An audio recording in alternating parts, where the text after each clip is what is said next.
organs of spiritual perception, contemplation of the ego from 12 vantage points, the thinking of the heart.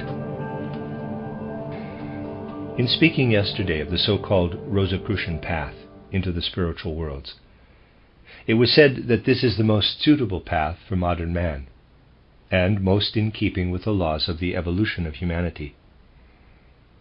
We described how by adopting certain measures for his life of soul, man rises to imaginative knowledge, knowledge through inspiration, and intuitive knowledge.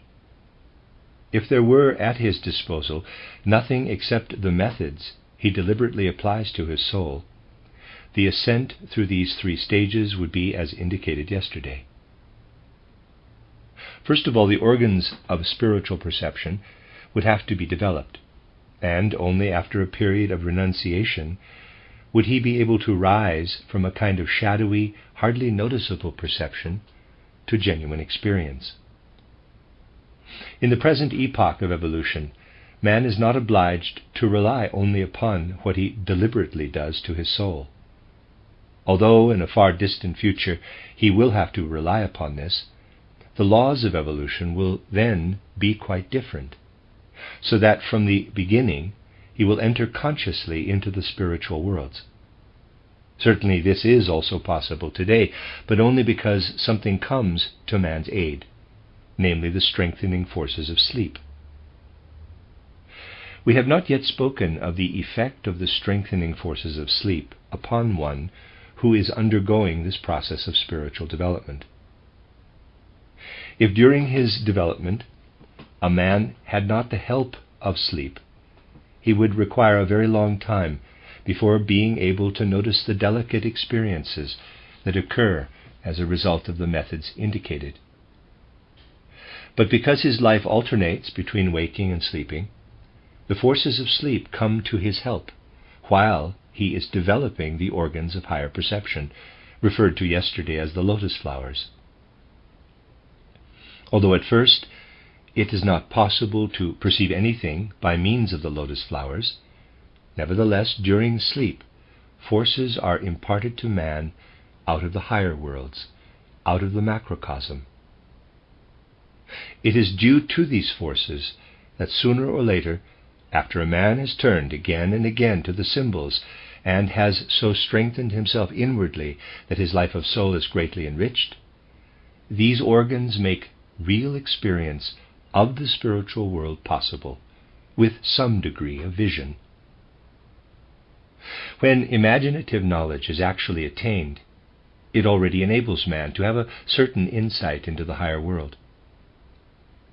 For a comparatively long time, man will need to experience in deep meditation pictures that are taken from life and speak to the heart, or certain formula in which great world secrets are briefly expressed.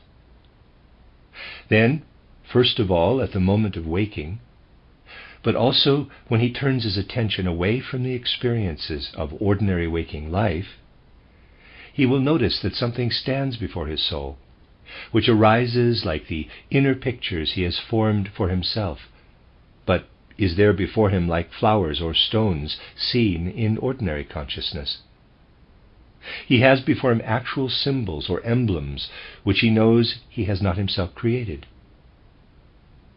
During the period of preparation, and through the care he exercises in building up his symbols, he learns to distinguish between illusory and true pictures.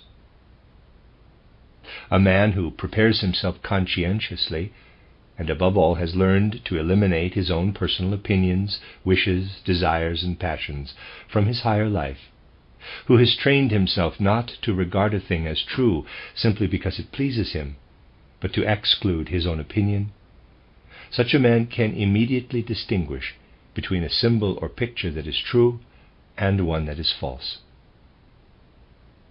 An activity now begins of which it is important to take account in connection with distinguishing between true and false pictures. It can only be called thinking of the heart.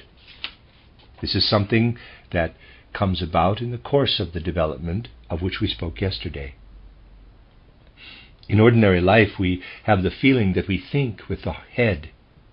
That, of course, is a pictorial expression, for we actually think with the spiritual organs underlying the brain, but it is generally accepted that we think with the head. We have a quite different feeling about the thinking that becomes possible when we have made a little progress. The feeling then is as if what had hitherto been localized in the head were now localized in the heart.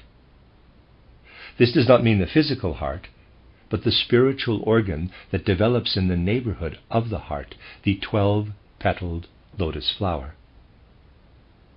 This organ becomes a kind of organ of thinking in one who achieves inner development. And this thinking of the heart is very different from ordinary thinking. In ordinary thinking, everyone knows that reflection is necessary in order to arrive at a particular truth. The mind moves from one concept to another, and after logical deliberation and reflection, reaches what is called knowledge. It is different when we want to recognize the truth in connection with genuine symbols or emblems. They are before us like objects, but the thinking we apply to them cannot be confounded with ordinary brain thinking. Whether they are true or false is directly evident without any reflection being necessary, as in the case of ordinary thinking. What there is to say about the higher worlds is directly evident. As soon as the pictures are before us, we know what we have to say about them to ourselves and to others. This is the characteristic of heart thinking. There are not many things in everyday life that may be compared with it, but I will speak of something that may make it intelligible. There are events which bring the intellect almost literally to a standstill. For example, suppose some event confronts you like a flash of lightning and you are terrified. No external thought intervenes between the event and your terror. The inner experience, the terror, is something that can bring the mind to a standstill. That is a good expression for it, for people feel what has in very fact happened. Similarly, we may fly into a rage at the sight of some act we see in the street. There again, it is the direct impression that evokes the inner experience. If we begin to reflect about what happened, we shall find, in most cases, that we form a different judgment of it. Experiences which arise when an action or inner state of mind directly follows the first impression are the only kind in everyday life that may be compared with those of the spiritual investigator when he has to say something about his experiences in the higher worlds. If we begin to reason, to apply much logical criticism to these experiences, we drive them away. And furthermore, ordinary thinking applied in such cases will usually produce something that is false. Essential as it is, first of all, to undergo the discipline of sound, reasoned thinking before attempting to enter the higher worlds, it is equally essential to rise above this ordinary thinking to immediate apprehension. And just because it is necessary to have this faculty of immediate apprehension in the higher world, the preparatory training in logical thinking is essential, for otherwise our feelings would quite certainly lead us into error. With ordinary intellectual thinking, we are incapable of judging rightly in the higher world. But, equally, we are incapable of judging rightly in that world if we have not first trained our intellectual thinking in the physical world, and then, at a suitable moment, are able to be oblivious of it. Some people consider that this characteristic quality of the higher kind of thinking, the thinking of the heart, is a reason for discarding ordinary logic altogether. They say that as it has eventually to be forgotten, there is no need to assimilate it first of all. But in saying this, they disregard the fact that logical thinking is a training for making oneself a different man. In logical thinking, we experience above all a kind of conscience, And by developing that, we establish in the soul a certain sense of responsibility toward truth and untruth, without which nothing can be achieved in the higher worlds. Admittedly, there is a great cause to disregard thinking during the ascent into the higher worlds. For in the ordinary life of today, man experiences, or can at least experience, these three stages. The majority of people are at the stage where in their normal consciousness an immediate innate feeling tells them, this is right, that is wrong. You ought to do this, you ought not to do that. A man usually lets himself be guided by this kind of spontaneous impulse. Not many people take the trouble to reflect upon what are their most sacred treasures. Because they were born, let us say, in Middle Europe, and not in Turkey, they have an inherent tendency to consider Christianity, not Mohammedanism, the true faith in Europe. This must not be misunderstood. Further reflection upon it leads to a true understanding of life. In by far the great majority of people, an immediate feeling determines what they consider to be true or false. That is the first stage of development. At the second stage, man begins to reflect. More and more, people will be prone to abandon their original feeling and to reflect about the circumstances and conditions into which they have been born. This is why there is so much criticism today of creeds and of sacred traditions from the past. All this criticism is the reaction of the intellect and the reasoning mind against what has been accepted out of feeling and left unproven by the intellect. Modern science is dominated by the same attitude of mind that adopts a critical attitude to whatever is innate or traditional. What is universally called science is, after all, essentially the work of the same soul forces that have been characterized above. Everything is focused upon outer knowledge and upon perceptions made either directly through the senses or through enhancements of sense perceptions by means of instruments such as the telescope, microscope, and so forth. The observations made are then formulated into laws with the help of the intellect.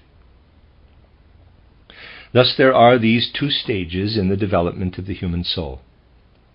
In respect of what a man accepts as true, he may be at the stage where he is guided by primitive, undeveloped feeling that is inborn or has been acquired through education.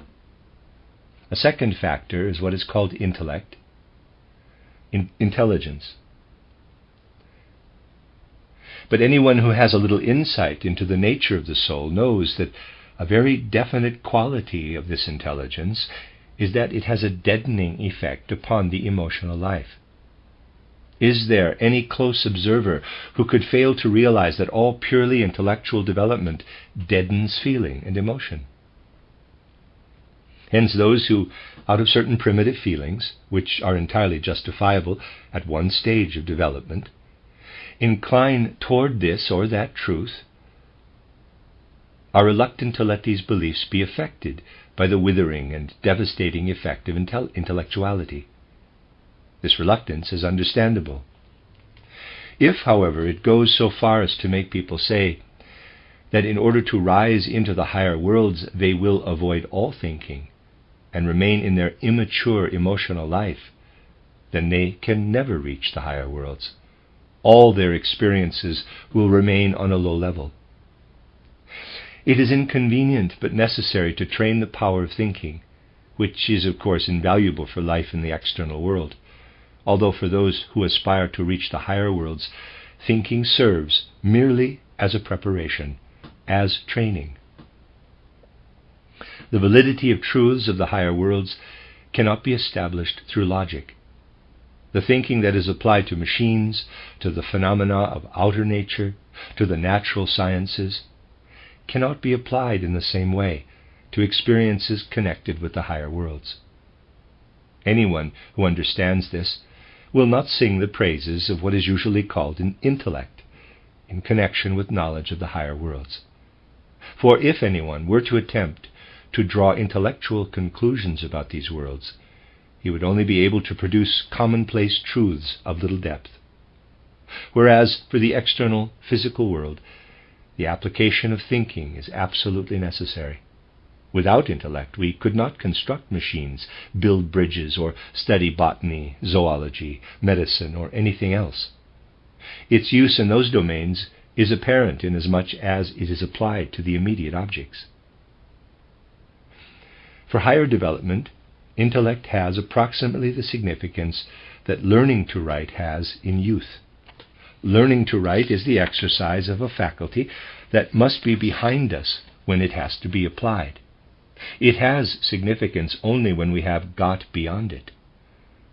As long as we are still learning to write, we cannot express our thoughts through writing. We must be able to write before we can learn anything from what is written. So it is too with thinking. Anyone who wants to undergo higher development must for a certain time also undergo training in logical thinking, and then discard it in order to pass over to thinking with the heart. Then there remains with him a certain habit of conscientiousness with regard to the acceptance of truth in the higher worlds. Nobody who has undergone this training will regard every symbol as a true imagination or interpret it arbitrarily. But he will have the inner strength to draw near to reality, to see and interpret it rightly. The very reason why a thorough training is necessary is because we must then have an immediate feeling as to whether something is true or false. To put it exactly, this means that whereas in ordinary life we use reflection, in the higher worlds our thinking must previously have been developed sufficiently to enable us to decide spontaneously about truth or falsity. A good preparation for such direct vision is a quality that must also be acquired, and in ordinary life is present only to a very small extent. Most people will cry out if, let us say, they are pricked by a needle, or if very hot water is poured over their heads. But how many really feel anything akin, I say expressly akin, to pain when a foolish or absurd statement is made? Countless individuals can tolerate that quite easily. But anyone who wants to develop the immediate feeling of one thing being true and another false, in such a way that the imaginative world plays a part in the experience, must so train himself that error causes him actual pain, and that the truth also to be encountered in physical life gives him gladness and joy. To acquire this quality is an exacting process, and it is connected with the effort involved in the preparation for entry into the higher worlds. To be indifferent to truth and error is of course more comfortable than to feel pain in face of error and joy. Maybe that again. To be indifferent to truth and pain is of course more comfortable than to feel pain in face of error and joy in face of truth.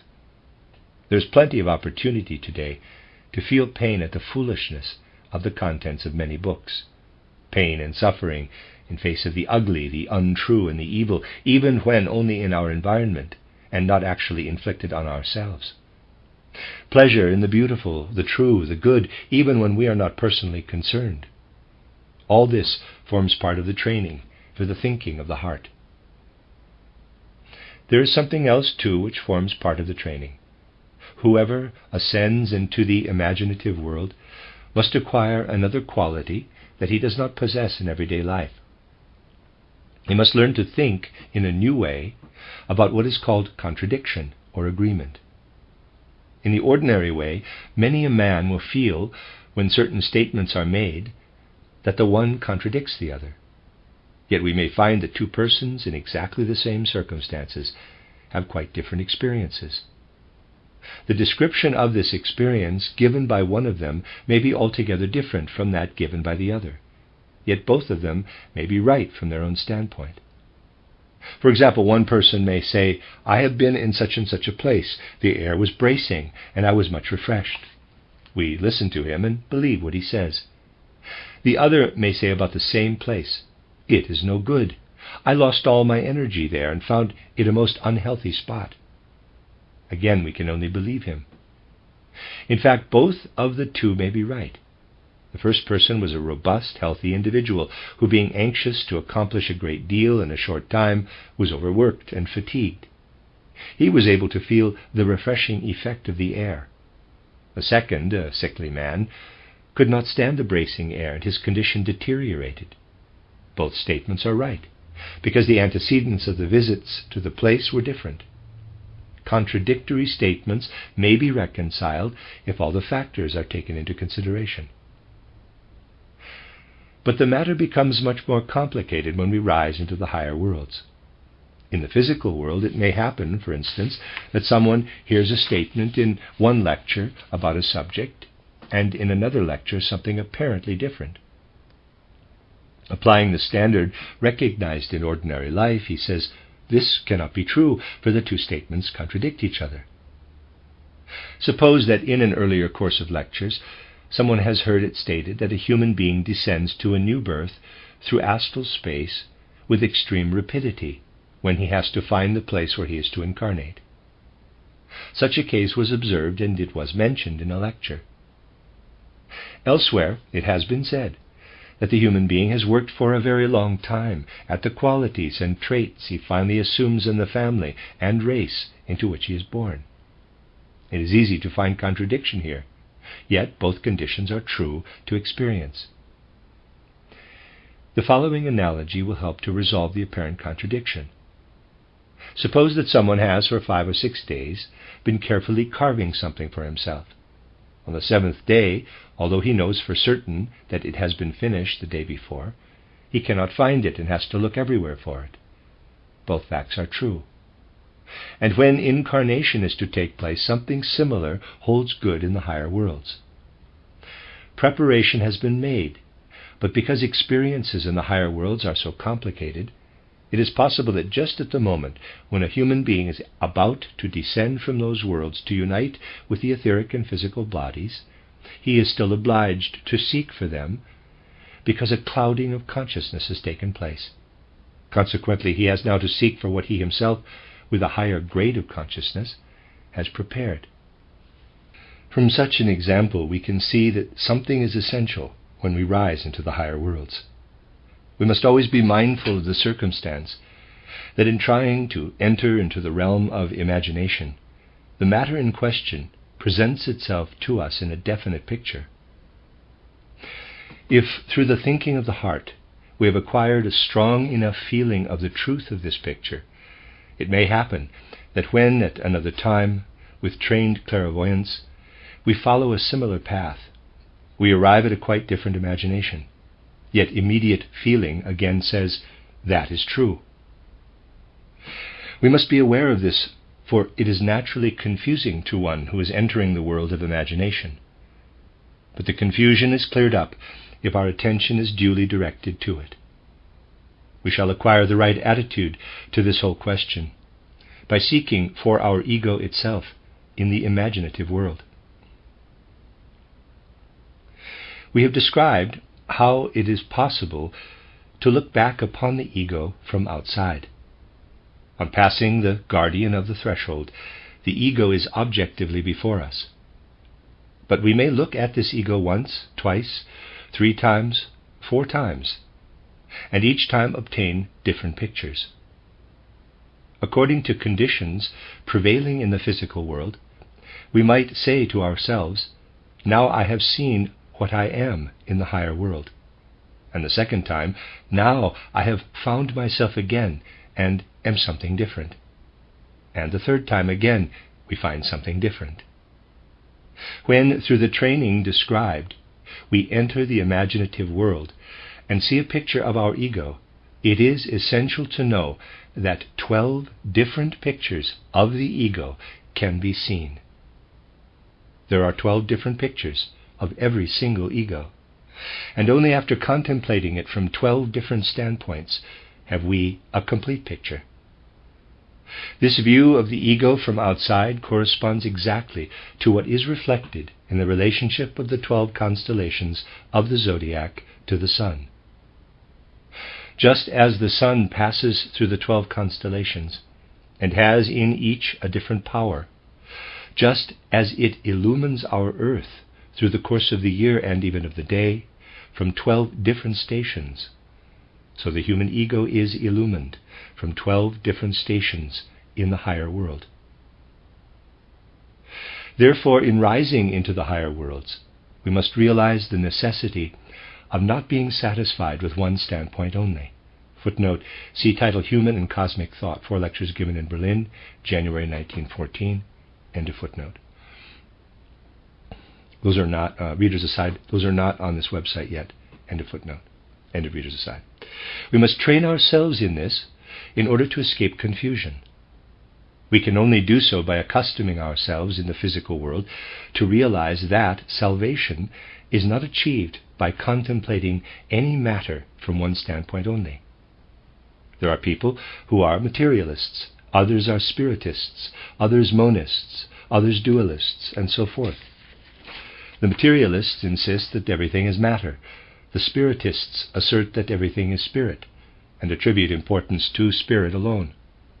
The monists declare that everything proceeds from unity. In the outer world, people fight and wrangle with each other on every possible occasion. The materialists against the spiritists, the monists against the dualists, and so on. But everyone who wants to prepare himself for real knowledge must pay heed to the following facts. Materialism has a certain justification.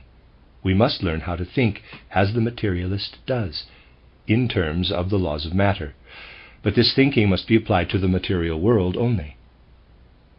We must comprehend these laws, for otherwise we cannot find our bearings in the material world. If someone were to attempt to explain a clock by saying, quote, "I believe there are 2 little demons sitting inside it and making the hands go round. I do not believe in machinery," close quote, such a man would be laughed to scorn. For a clock can be explained only by applying the laws of the material world.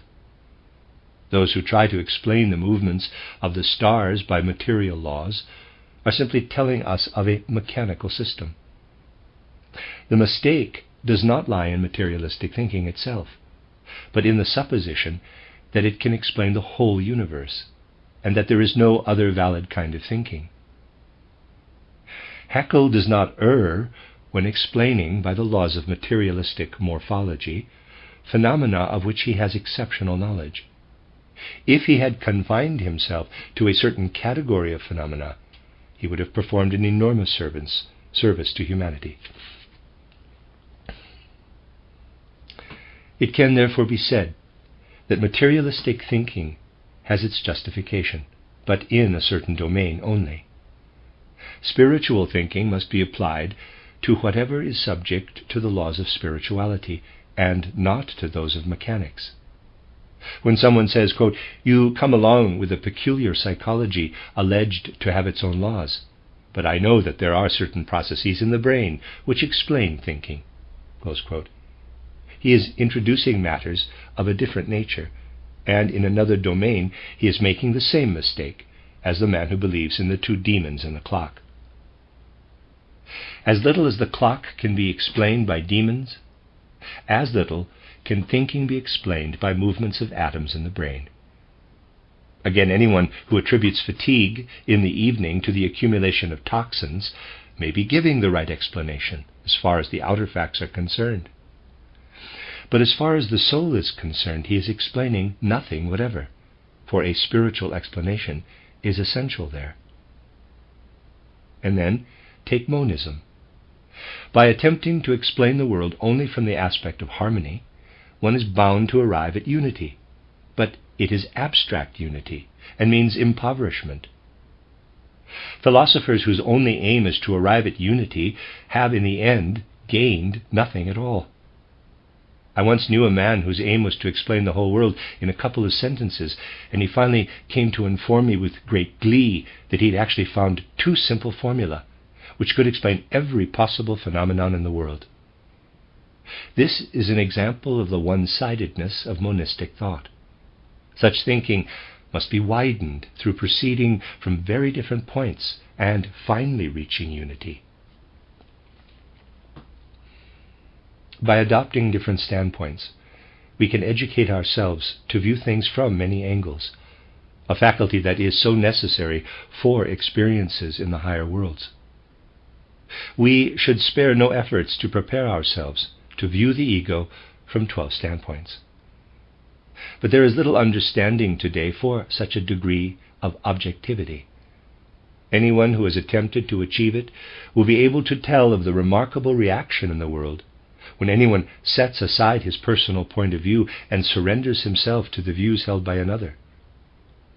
For example, I myself have endeavored to portray Nietzsche as he must be portrayed by anyone who sets aside his own opinion and personality and enters right into his subject. This is the only way of bringing about genuine understanding. But people who read what I said and then my next book insisted that in the latter I was inconsistent. They could not understand that I was not a disciple of Nietzsche, for I had portrayed him in a positive way. This is tantamount to saying that anyone who steeps himself in Haeckel in order to expound Haeckel's philosophy must also be one of his adherents.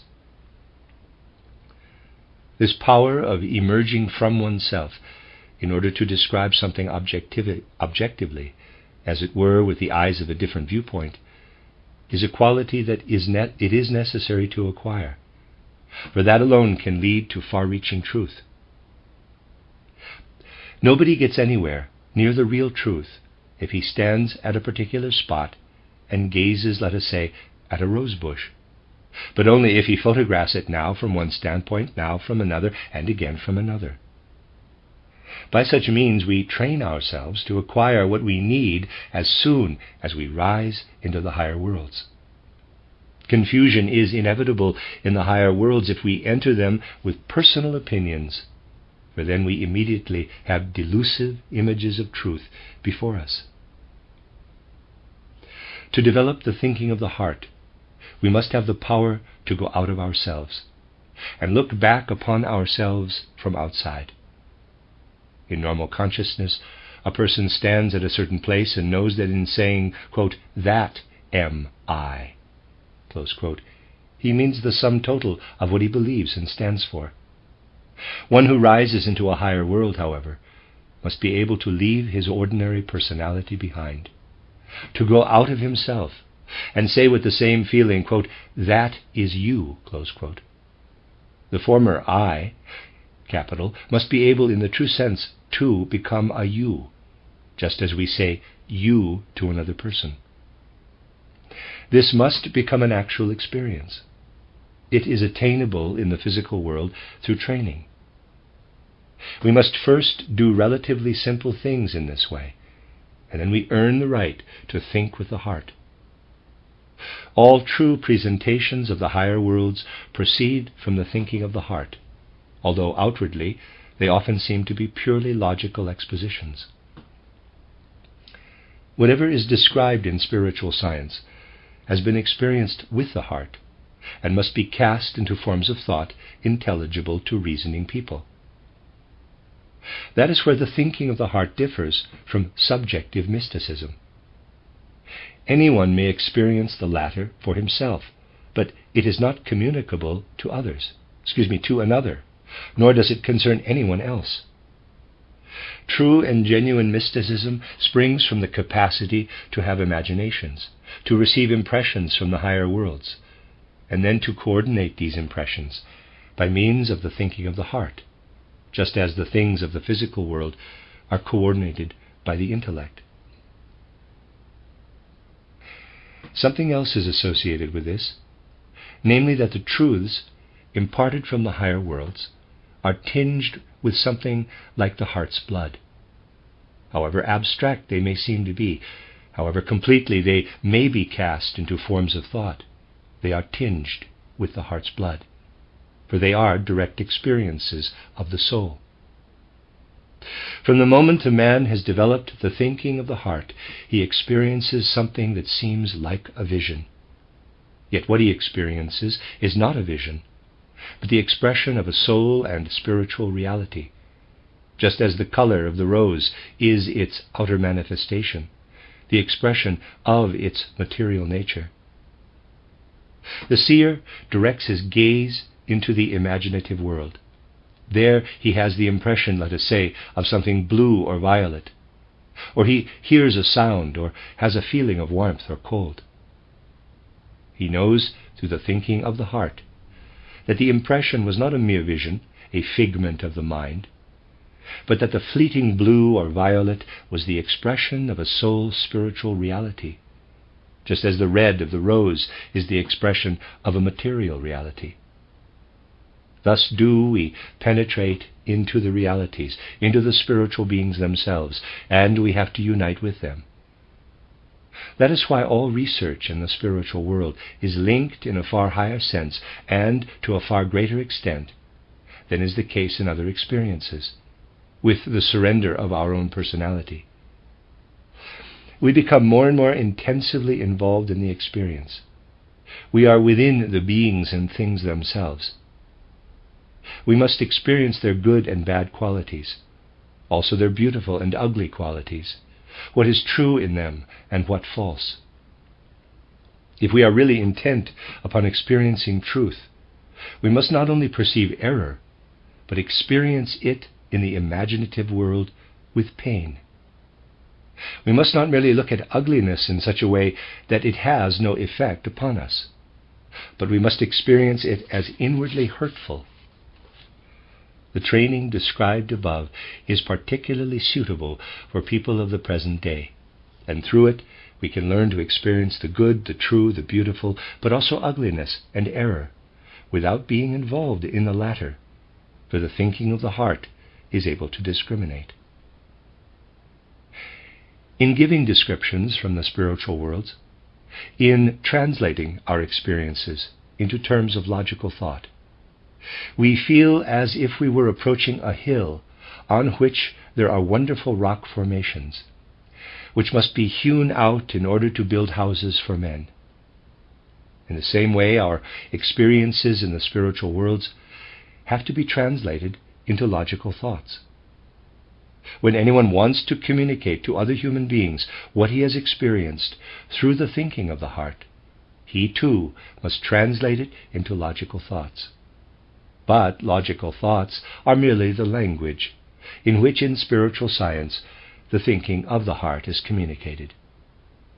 There may be someone who finds difficulty in the communications of a genuine spiritual investigator and says, quote, "I hear only words. They convey no thoughts to me." Close quote. That may be the fault of the one who is speaking, but not necessarily so. It may be the fault of the listener who can hear only the sound of the words and is incapable of advancing from the words to the thoughts. It may be the fault of a person who clothes allegedly spiritual truths in thoughts that fail to convey to others any evidence of the thinking of the heart. But it may equally be the fault of the listener who is incapable of detecting truths behind the thoughts which are like words conveying the findings of the thinking of the heart. Whatever can be communicated to mankind from the thinking of the heart must be able to be cast into clearly formulated thoughts. If this is not possible, it is not ready to be communicated. The touchstone is whether the experiences can be translated into lucid words and clearly defined thoughts. Thus, even when we hear the deepest truths of the heart stated in words, we must accustom ourselves to perceive behind them the thought forms and their content. The student of spiritual science must acquire this faculty if he desires to help in spreading through mankind whatever can be revealed from the Spirit. It would be sheer egoism if anyone wished to have it for himself alone. Mystical experiences, like intellectual experiences, must become the common heritage of mankind. Only by realizing this can we understand the mission of spiritual science for mankind, a mission which must become more and more effective as time goes on.